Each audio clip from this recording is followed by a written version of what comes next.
पनवेल आरटीओतील कनिष्ठ लिपिक लाच घेताना अटक, 2 खासगी एजंटसह तिघांविरुद्ध गुन्हा दाखल. मेरीडाईन ट्रान्सपोर्ट कंपनीच्या 32 ट्रेलर वाहनांचे स्पीड गव्हर्नर प्रमाणपत्र ऑनलाईन नोंदणी करण्याकरिता 32,000ची मागणी केल्याप्रकरणी पनवेल आरटीओतील कनिष्ठ लिपिक संदीप संभाजी बासरे याला लाचलुचपत प्रतिबंधक विभागाने रंगेहात पकडले.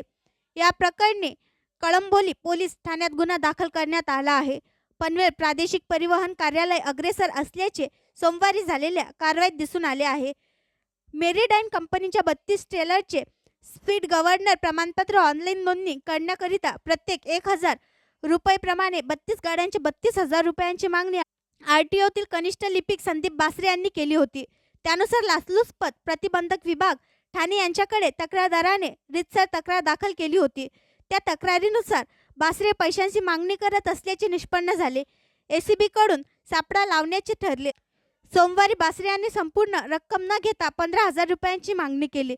तडजोडीअंती 13,000 रुपये देण्याचे ठरले. सोमवारी एसीबीच्या अधिकाऱ्यांनी पनवेल आरटीओ कार्यालयात सापळा लावला असता कनिष्ठ लिपिक संदीप बासरे वय 45 वर्षे यांना रक्कम स्वीकारताना रंगेहात पकडले. यासाठी मदतनीस म्हणून खासगीत काम करणारे कल्पेश कडू, कपिल पाटील या तिघांनाही एसीबीने ताब्यात घेतले. त्यानंतर कळंबोली पोलीस ठाण्यात तिघांविरुद्ध गुन्हा दाखल करण्यात आला आहे.